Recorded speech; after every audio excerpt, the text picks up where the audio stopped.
The Legend of Zelda Breath of the Wild is an incredibly well-designed game with thrilling gameplay mechanics, an incredible combat system, and a beautiful open-world landscape. However, the game does unfortunately lack something that is a staple of all Zelda games, and that is a strong and interesting storyline to build itself from. I think it's important to explain that it is not the actual story that bothers me about Breath of the Wild, but rather the lore. Like, the storyline, the plot, is not necessarily something that I have an issue with, but there are a lot of major plot holes, and Nintendo's excuses and explanations for these plot holes are pretty terrible, in my opinion. The first point of what just simply doesn't make sense is the Blights that Ganon sends out to fight all of the different champions. Most of the Blights are just pretty weak to begin with, and the champions could have easily defeated them if the story were to play out in real life. In, like, 9 out of 10 times, the champions would have won their duels. Now, if you know a lot about the Breath of the Wild lore, then you're probably thinking about the same excuse that a lot of people bring up, and that is that each of the Blights was carefully designed to counter their individual champions. But if we take a second to think about this defense falls apart really quickly. Let's take Ravali and Windblight, for example. Windblight is the only one of the 4 Blights that specializes in ranged combat. It will usually keep its distance from its opponent whenever possible in order to gain a tactical advantage. Considering this Blight likes to keep its distance between itself and its opponent, how does it make sense that the only champion that specializes in ranged attacks would be countered by it? In fact, the only other champion that would even come close to defeating Windblight would be Herbosa because her lightning, but even then, it's hard to say who would come out on top. Realistically speaking, Ravali is the greatest marksman in all of Hyrule. You might try to make the argument that Link is better, and while Link is very proficient with a bow, we have to remember that in Age of Calamity, we see Ravali is able to go toe-to-toe and hold his own against Link with a sword while using a bow. And while Link is very skilled with a bow, it is objectively true that he is far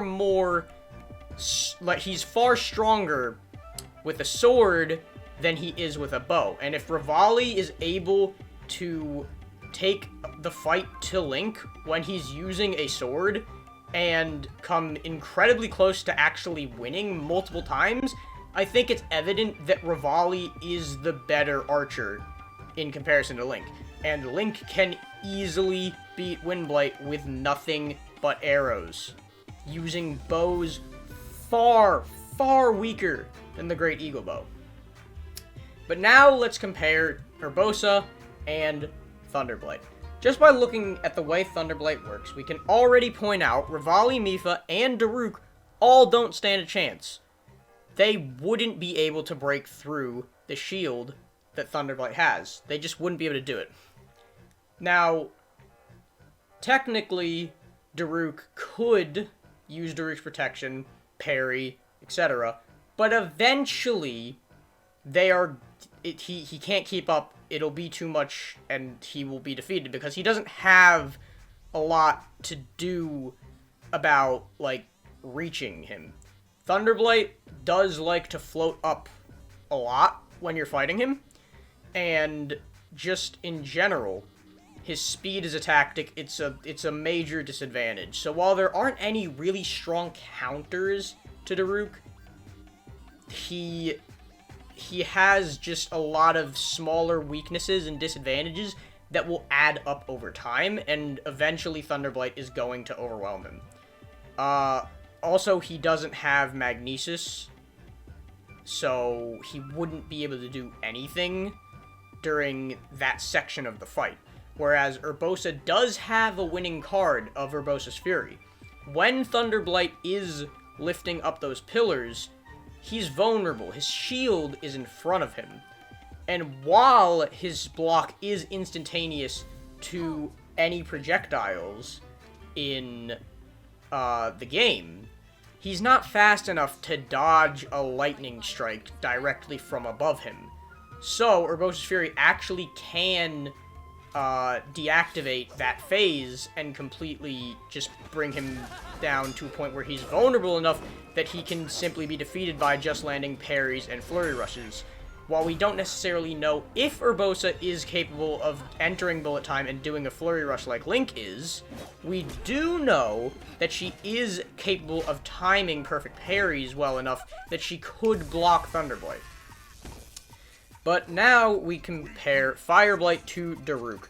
Now, Daruk is the only champion that is resistant to all fire attacks, and he's the only one that fights a Blight that specializes in fire attacks.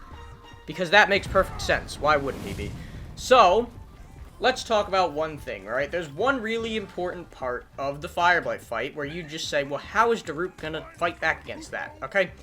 There is, once you bring Fireblade to half health, there is an impenetrable shield that he will form around himself. And the way that you get around this shield, in your casual playthrough, is you will throw a bomb, and then Fireblade will vacuum that bomb into the shield, and if you explode it, he'll be vulnerable to it, and he'll take damage, fall down, and you can hit him again.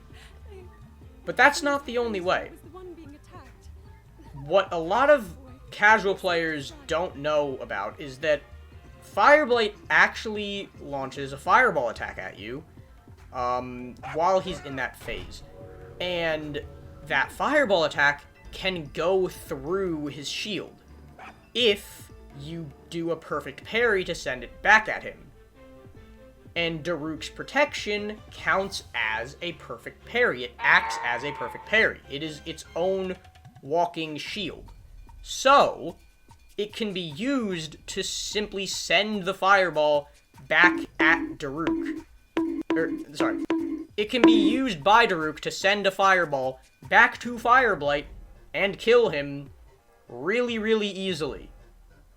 Like, the fight will not even be close, especially considering Daruk can swing the Boulder Breaker like it's a one-handed weapon and just destroy Fireblade in literal seconds with it. And then finally, there's Water Blight and Mipha. Now, in Breath of the Wild, as far as, like, general combat, they made Mipha really, really weak, okay? Her main strength is, like, if you look at the way that Mipha fights, just in general, her main strength would be, like, horde-based combat, of, like, battling hordes of, like, Ganon's army. That would be her greatest strength, because she's good with using a spear. And a spear is just not that good for one big target, just in general. But Water Blade is also pretty weak. If we look at, just like, if we take a second to stop and look at the way that all of the Blights work, Water Blade is very weak, okay? It's just who is able to keep up longer. And if we look at the fact that Mipha's been training for, like, over a century, because she is, like, 100 years old in Breath of the Wild. No, sorry, no, not in Breath of the Wild, she was dead there. In Age of Calamity, 100 years before Breath of the Wild, Mipha was already really old and, like, had been training to be a warrior pretty much her entire life. So while the Divine Beasts pose an issue with the story, there is one much larger problem with this story that really, really bothers me. And that is why Zelda didn't just kill Calamity Ganon by herself. And you're probably thinking to yourself, oh, but Kyger, it's Zelda. She needs her assistance from the goddess's chosen hero in order to defeat Calamity Ganon. No, she doesn't. No, she does not. She needs help from the goddess's chosen hero to kill Ganondorf. Calamity Ganon is just a giant pile of malice and ancient Sheikah tech. He's basically just a really massive guardian. She can kill hundreds of guardians per second by just thinking about it. There's no reason that she could not kill Ganon pretty much immediately and not had anyone in Hyrule go through the trouble of having to worry if the apocalypse was going to happen and everyone was going to die for 100 years. But there's a reason that she didn't do it. And it's because she is a massive simp for Link. Okay? It's true. I said it. Alright? She only cares about Link. She's down bad. Okay? Like, here's the thing. We see throughout the story multiple times. She cares more about Link than she cares about her own father. Okay? In Age of Calamity, her dad was surrounded by like 5 guardians. He was so screwed in that moment. There was no chance of him surviving. She had no idea that he had a shield. There was no conceivably possible way that he was going to win that fight.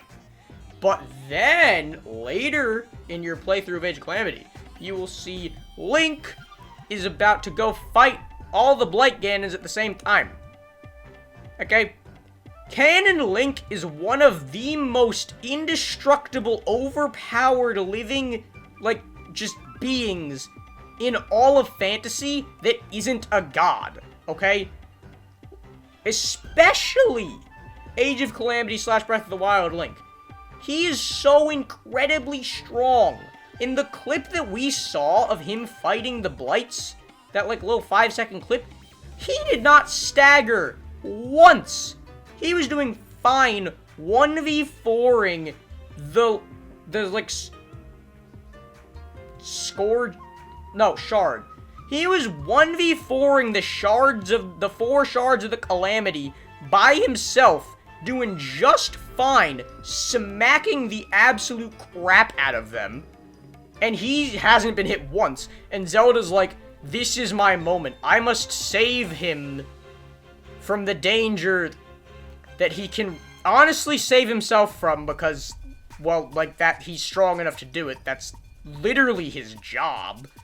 But you know what? No, I think this is my time that I need to like, man up and gain my powers and save this guy. Because, yes. And so she goes and she awakens her powers and boom, everyone's happy. No, why does she only awaken her powers when Link is in danger? Because she loves Link more than anything else.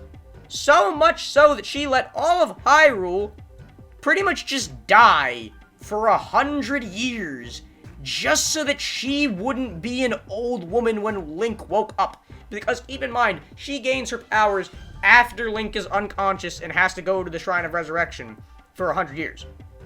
And Zelda's like, oh, crap, well now if I go beat up the Calamity, I'm gonna be a shriveled old woman by the time Link wakes up. So, what do? Oh, wait! If I just go into the Hyrule Castle, and I just kinda, like, enter, like,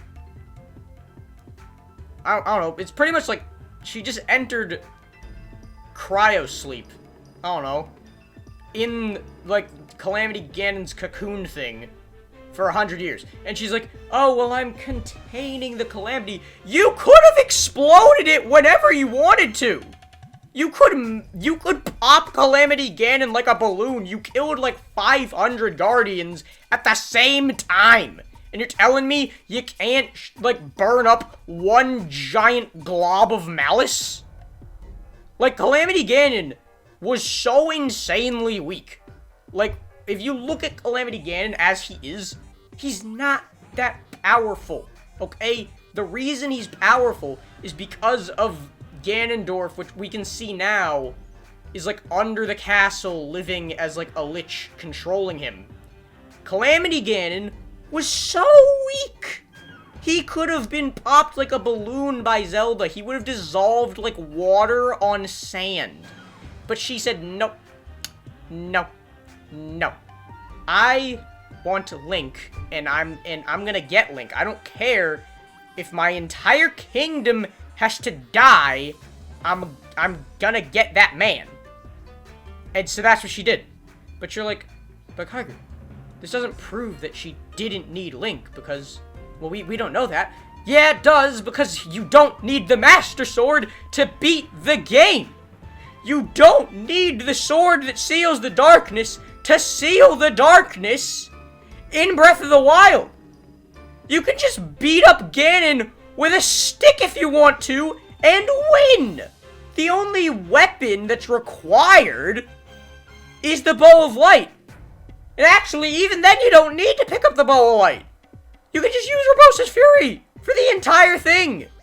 You don't need any weapon, okay? Herbosa could have beaten the frickin' Calamity by herself if she wanted to. Yeah, no, actually, she could have. If she beat Thunderblight, Herbosa could have gone and beat the entire Calamity if she wanted to. Like, that's a thing she could have done if she didn't die to Ganon. But now, doesn't matter.